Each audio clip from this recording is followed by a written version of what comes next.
In November 2013, Abbas was elected Vice President of the International Federation of the Red Cross and Red Crescent Societies. Now he has broader responsibilities beyond Kenya and throughout the rest of Africa. It's not just terror response that you've been involved in. You're dealing with issues of drought or road traffic accidents. That's one of the biggest killers in this country or on the continent. What is your assessment of the quality of emergency response today? The African Humanitarian Act on the African scene is something that needs to be worked on.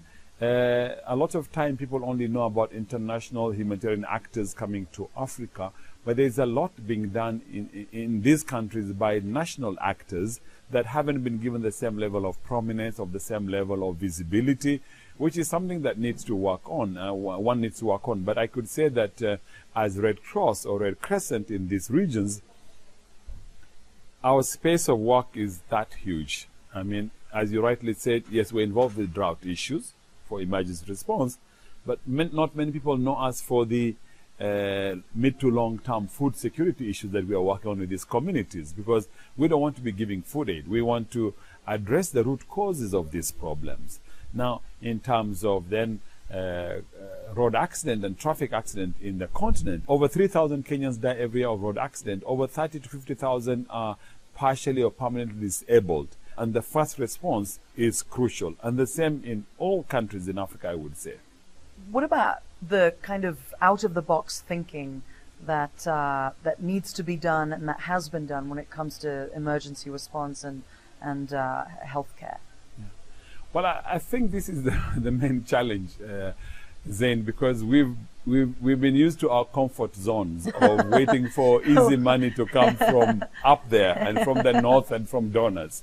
But I think for us, and we can see clearly because of the economic challenges globally over the last 5-6 years, the game has been shifting and the ground has been changing. And we say is survival of the fittest. There is more and more NGOs, international, local, regionals, who are coming up fighting for the small pie, and the pie is not growing.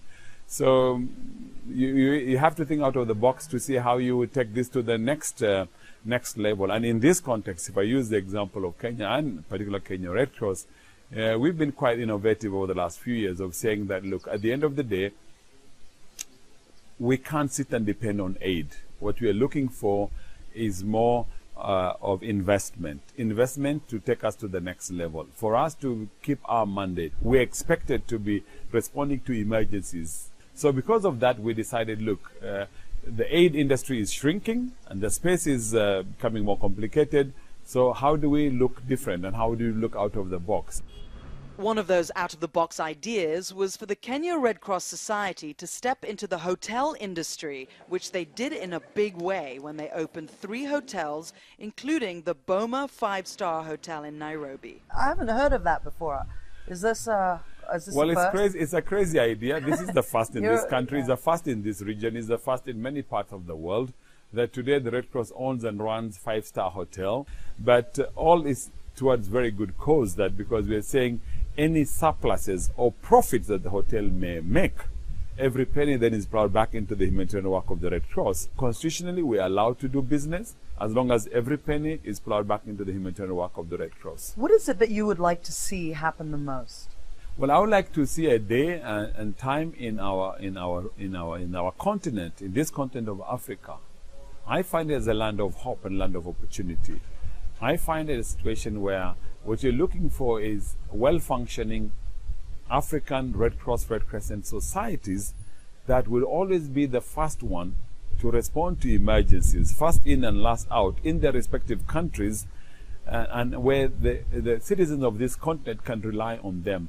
I want to see a day where there is less aid coming from outside and more being generated locally, where the African government would see their national institutions as the first port of call or their preferred choice of partners that can do as good, if not better job than what international NGOs would do. Do you feel that there are principles or equipment or supports that you require in national emergencies that we do not have here?